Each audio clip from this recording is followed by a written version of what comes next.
Halo Sobat Indak, ketemu lagi bersama saya Efta di Indak Podcast, Jejak Industri dan Perdagangan.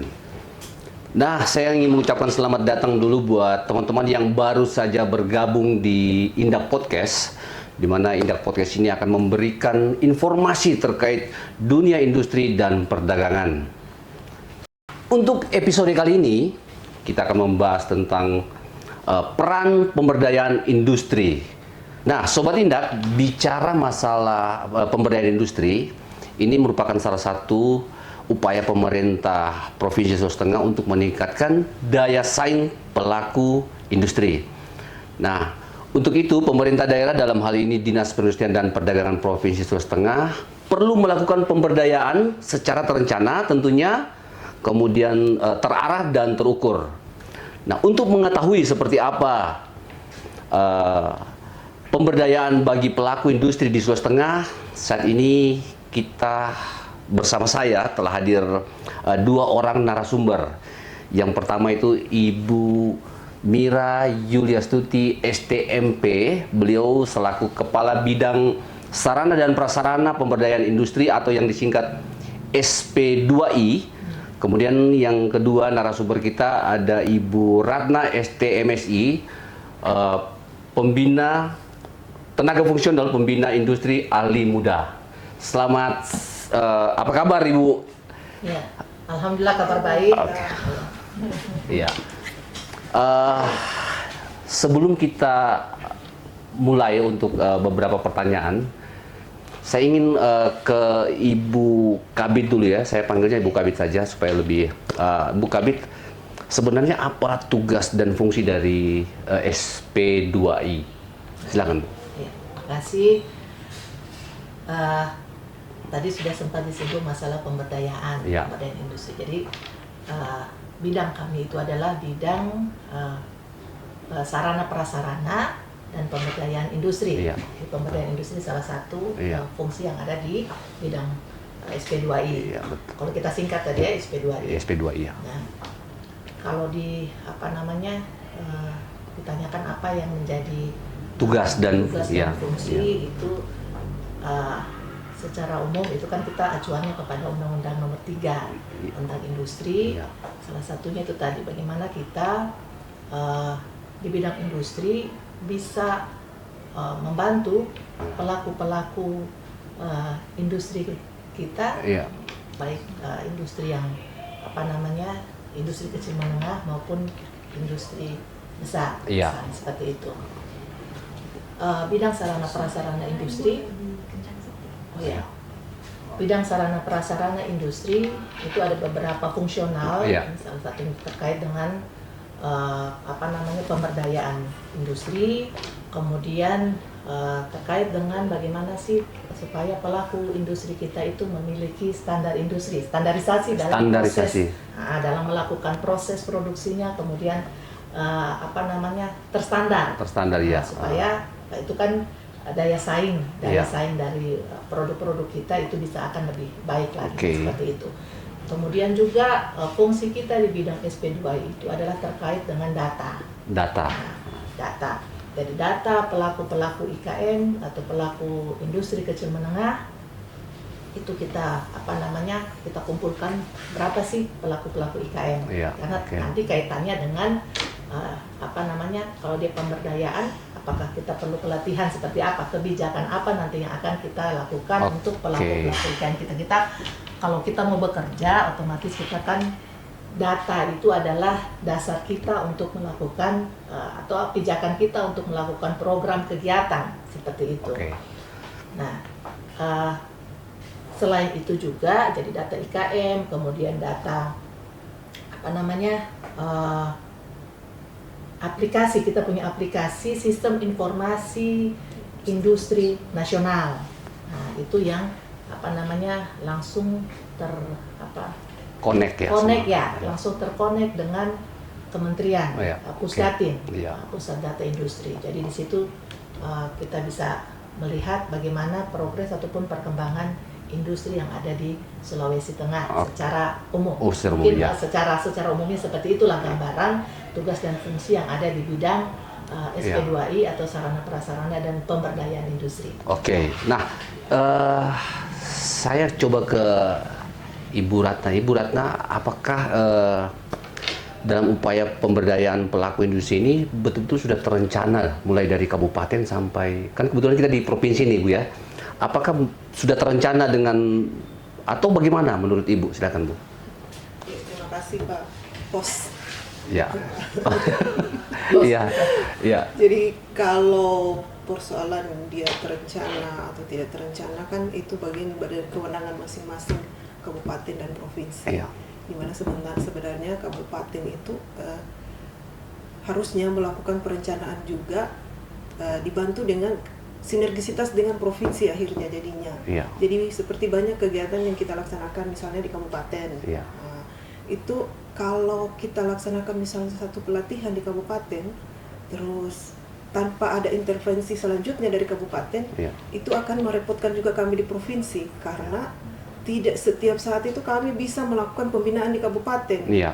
Jadi kami itu butuh untuk pembinaan lanjutan itu dilakukan oleh kabupaten. Tapi berarti selama ini sudah ada ini ya, sudah terencana begitu, maksudnya perencanaan yang terarah begitu atau yang terukur dari dinas kabupaten.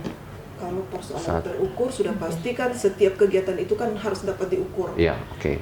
Begitu kita menentukan program perencanaan kita harusnya kan sudah dapat diukur. Iya, oke. Cuma tinggal target itu kan tergantung kabupaten dan pasti buntut-buntutnya itu kan ke anggaran juga jadinya. Anggaran, betul. itu isu apalagi efisiensi anggaran Iya, betul. sekarang kan itu juga Mungkin agak saya mau berat. tambah, Iya. bisa. Iya, silakan. Kalau dibilang rencana tadi, apakah terencana? Iya, Ya, kayak Ibu Ratna tadi sampaikan, pastinya terencana. Iya. Dalam bentuk apa kita perencanaannya? Iya. Kita kan punya dokumen rencana pembangunan industri. Iya. Industri RPIP, ya, rencana pembangunan industri, mulai dari pusat, Iya. RIPIN, kemudian RPP dengan RPIK. Itu jadi Kota. panduan Itu begitu ya? mestinya itu jadi Sebenarnya itu jadi iya, panduan. panduan, untuk bidang industri itu menjadi paduan, istilahnya buku ininya lah, guidance book ya. Oke, Kan? oke. Nah seperti itu. Jadi mau dibawa kemana? Apa sih yang mau direncanakan selama ada periodenya kan? Iya. Di RPIP itu ada periodenya selama 20 tahun. Iya. Mau dibawa kemana arahnya, dan itu bisa direvisi. Misalnya kalau selama perjalanannya kemudian ada yang perlu dilakukan revisi lagi, itu bisa direvisi seperti itu. Oke. Jadi kalau ditanyakan apakah ada rencana, ya tentunya ada rencana, Iya. karena itu nanti yang jadi yang kemudian menjadi program dan kegiatan yang nanti yang akan dilaksanakan bidang industri. Iya. Bidang industri di kabupaten Kota, itu ya. seperti Oke. itu. Mungkin Ibu ini soalnya kalau Ibu Ratna nanti dia bagian yang ininya. oke. Bagian Kalau Ibu di industri di bagian apa, Bu? Kalau saya di bagian pemberdayaan. Pemberdayaan ya, oke. Nah, kalau untuk tahun ini perencanaan itu untuk meningkatkan ya, ini terkait dengan dalam rangka meningkatkan sumber daya pelaku itu apa? Sudah ada untuk Sulawesi Tengah sendiri, maksudnya untuk di Seperindak Provinsi. Apanya? Iya, ada perencanaan tahun ini begitu untuk meningkatkan sumber daya pelaku industri itu sendiri gitu. Apa yang telah Perencanaannya dilakukan? pasti ya. Nah. Jadi untuk kegiatan-kegiatan yang kita lakukan itu banyak kegiatan yang kita lakukan. Kita sudah punya data. Iya. Kemudian apa sih kebutuhan? Iya, kebutuhan. Kebutuhan misalnya kekurangan dari pelaku-pelaku IKM. IKM kita. ya. Nah, kita kan misalnya selalu produk-produk kita kemudian kita ikutkan dalam event-event. Iya. Iya kan? Kayak pameran gitu Bu ya. Oke. Pameran-pameran yang dilaksanakan baik lokal maupun di Nasional. nasional. Nah, dari situ kan kita kemudian bisa melihat, Iya. oh ternyata produk kita kekurangannya misalnya dari segi kemasan kan Oh, iya, misalnya. betul. Kemudian apakah legalitasnya? Nah, ini kemudian nanti itu yang jadi masukan kita. Iya. Kemudian ini Ibu Ratna pembagian sudah itu. Iya. Nah, dari sisi pemberdayaannya, Iya. legalitasnya misalnya. Iya. Nanti Ibu Ratna yang jelaskan lebih lanjut lagi. Iya. Kalau kita kan dari sisi pemberdayaan itu kan kalau untuk tahun 2025 ini Iya. kita banyak sekali program-program kegiatan. Iya. Ya, walaupun mungkin bukan sepenuhnya melalui APBD murninya kami, tapi untuk tahun 2025 ini memang fokusnya itu untuk pengembangan sumber daya itu, terutama kita ke sentranya. Sekarang itu kita sentra industri kecil dan menengah. Kita untuk tahun ini fokusnya itu di sentra industri kecil dan menengah. Bagaimana sentra-sentra yang ada itu bisa berjalan dengan optimal. Nah, itu nanti yang akan kami intervensi dengan pendampingan ke sentra. Oke Bu, kalau bicara sentra ini, kalau di Sulawesi Tengah sendiri ada berapa sentra kira-kira yang sentra di Sulawesi Tengah itu sebenarnya banyak sekali sentra. Ini juga pemahaman tentang sentra ini yang kadang kita agak apa ya, ada orang yang mengartikan bahwa sentra itu hanya berdasarkan sentra dana alokasi khusus, tapi ternyata sentra itu kan tidak seperti itu. Sentra itu sendiri itu kan harusnya dia itu yang sudah terpola di dalam satu wilayah, yang memiliki satu jenis komoditi atau produk yang sama, itu bisa dikategorikan sentra. Cuma sekarang yang mereka tidak pahami bahwa sentra itu sebenarnya sudah banyak yang ada di sini, cuma belum ada pembinaan yang betul-betul dari masing-masing kabupaten kota seperti itu. Sentra sendiri itu harus ditetapkan oleh bupati atau wali kota. Jadi ada penetapannya bahwa ini jadi sentra supaya pengembangannya itu, pembinaannya itu lebih fokus lagi. Lebih jelas begitu maksudnya Bu ya. Nah, selanjutnya Bu, ini terus terang saja saya juga masih agak sedikit bingung ini ya terkait dengan apa sebenarnya IKM dan apa perbedaan gitu ya, IKM dan UKM itu sendiri. Ya, mungkin silakan Ibu. Ya, memang ini yang kadang-kadang kita kalau orang awam memang bingung. Iya, betul. Apa sih UKM? Iya, apa IKM? Kita UMKM.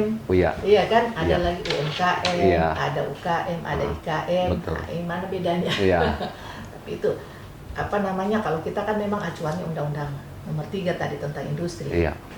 Kalau UMKM kan usaha mikro kecil menengah, dan lebih ke apa namanya, usaha ekonomi. Iya kan, seperti jualan atau dagang, masuk usaha kecil menengah UKM. Nah, kalau industri kecil menengah, kalau IKM itu kan industri kecil menengah. Karena dia namanya industri berarti ada yang diolah di situ. Nah, ada proses pengolahan. Nah, itu yang membedakan. Ada proses pengolahan di situ dari produk, kemudian dia sampai jadi produk jadi. Kemudian dengan apa namanya, jadi dia jualan proses, ada proses produksi di situ, industri. Oh ya, saya paham. Berarti masuk dengan teknologinya. Betul Bu. Berarti IKM ini itu urusan produksinya ya. Proses pengolahannya. Di situ ya IKM. Ada di dalam. Nah, sementara UKM itu sudah proses penjualan ataupun perdagangannya, begitu? Bisa disebut itu? Sebenarnya kalau ada orang memahami seperti itu, tapi di dalam aturan juga itu UMKM itu, makanya sekarang itu mungkin yang lebih banyak disebut ya UMKM-nya sekarang. UMKM ya. Iya, kalau ada lagi pengertiannya itu UMKM itu bahwa UMKM itu semua usaha bisa, IKM bisa masuk di dalam UMKM. Bisa. Ya. Jadi lebih luas daripada IKM, karena IKM kan dia lebih ke proses produksinya. Kalau UMKM bisa kios-kios di pinggir jalan, bisa UMKM juga. Bisa disebut UMKM ya. Iya. Menjual apa namanya, yang jualan makanan. Di apa namanya, jual sayur masak, itu UMKM, tapi dia tidak belum bisa tentu dibilang IKM. Industri. Iya, betul. Dan semoga juga teman-teman sederhananya seperti itu barangkali. Oke ya, semoga penjelasan ini bisa memberikan informasi kepada kita, pengetahuan untuk Sobat Indah. Dan berikut Bu, ini kalau kita lihat di beberapa tahun terakhir ini pemerintah lagi gencar-gencar mendorong untuk menggunakan produk dalam negeri. Nah, untuk tentunya tujuannya itu untuk memperkuat struktur ekonomi industri di Indonesia kan. Nah, dari bidang atau dinas Disperindak khususnya di bidang ibu ini, apa upayanya untuk mewujudkan hal tersebut? Nah, untuk apa namanya, mendorong produk lokal, khususnya produk kita itu untuk bisa apa namanya, bisa pasarnya itu bisa apa namanya, luas, seperti itu. Istilahnya setiap orang bisa mencintai produk lokalnya. Bagaimana kemudian lebih terpromosikan. Iya, Seperti betul. itu. Nah, kita tentunya mendorong produk-produk kita supaya kita tadi bagaimana dia bisa memiliki kualitas yang juga bisa punya daya saing produk. Betul. Tentunya ya, karena konsumen ini kan tidak bisa selera kita harus tahu bagaimana selera konsumen, ya kan. Kemudian nah itu tadi apa sih yang diinginkan konsumen. Terus misalnya kita punya produk sama, tapi kemudian bagaimana kemasannya, misalnya seperti itu. Kemudian apakah legalitasnya? Nah, legalitasnya bisa sudah memenuhi standar misalnya. Kayak sertifikat halalnya gitu ya. Misalnya itu tadi kan yang sederhana saja, misalnya apakah dia sudah punya label halal. Iya, betul. Untuk jaminan halalnya sudah ada kan misalnya. Kemudian dari desain kemasannya misalnya. Kemudian apakah proses produksinya sesuai dengan standar gitu ya. Sesuai dengan standar, dan misalnya standar itu macam-macam, kebersihannya kesehatan dan segala macam. Kesehatan, nah itu dia punya ini. Kemudian untuk produk produk dalam negeri kan? Nah, produk dalam negeri itu mungkin nanti ada juga dengan bidang perdagangan. Karena dia nanti yang mempromosikan. Kita kalau industri mempersiapkan itu tadi, mempersiapkan IKM kita untuk bisa menghasilkan dengan kualitas yang bisa bersaing minimal dengan luar negeri ya. Artinya IKM-nya kita itu punya sertifikat TKDN gitu, supaya untuk masuk dalam e-katalog lebih bagus lagi kalau memiliki sertifikat ya. Kemudian contohnya kayak kemasan-kemasan itu kan menariknya itu juga kan orang melihat dari situ juga. Sementara kita ini kalau kita mau bandingkan produk lokal dengan impor ini juga, kalau bicara masalah contoh tentang rasa saja kemungkinan juga betul. Sebetulnya kita tidak kalah. Itu betul. yang harus kita kampanyekan kampanyekan, termasuk sebetulnya kita kan dari pusat kan waktu itu ada program gerakan Bangga Buatan Indonesia. Itu sebetulnya bukan hal yang baru. Dari tahun sebelum-sebelumnya itu kan sudah ada Aku Cinta Indonesia. Itu mendorong supaya masyarakat juga mengenal dan mencintai dan mau belanja produk-produk lokal seperti itu.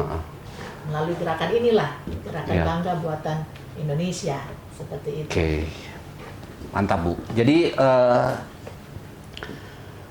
selanjutnya kita akan coba melihat bagaimana di masa sekarang ini dengan adanya kemajuan teknologi itu katanya bisa menghilangkan batasan jarak gitu, tempat dan waktu, sehingga saat ini promosi tidak tertuju pada suatu wilayah, tapi saat ini seluruh mata dunia itu dapat melihat ke kita. Nah, apa yang harus dilakukan oleh dinas untuk menyambut hal itu? Apakah mendorong IKM untuk go internasional atau bagaimana Bu kira-kira?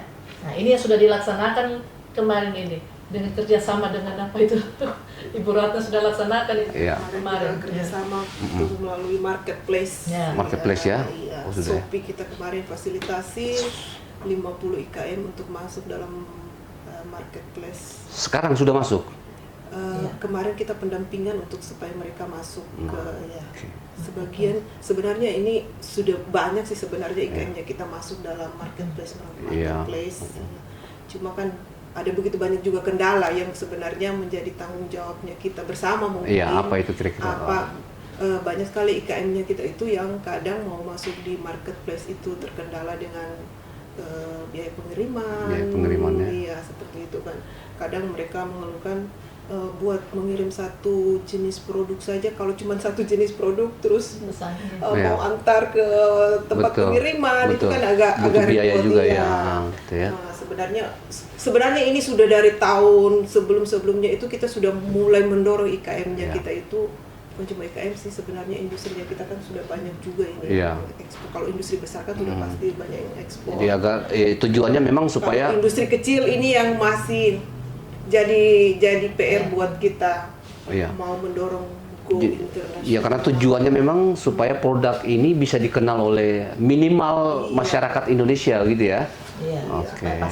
pasarnya lebih luas. Paling tidak kan kita sudah diuntungkan juga kemarin ada Betul. TI, Iya. nah, itu kan memperkenalkan produk-produknya Betul. kita di pameran-pameran berskala seperti itu kan. Iya. Bagus sekali kan. Kita mau sekarang yang betul tadi dibilang Iya. kan tidak ada lagi batasan jarak. Iya, tidak ada Karena batasan, orang betul. dari Palu bisa belanja, Iya, betul. bisa beli tinggal buka di Ah, ah. HP saja, belanja yang di misalnya provinsi lain, di daerah lain itu bisa. Iya, kayak contoh kan sekarang Bu, ini kan orang belanja madu di Shopee.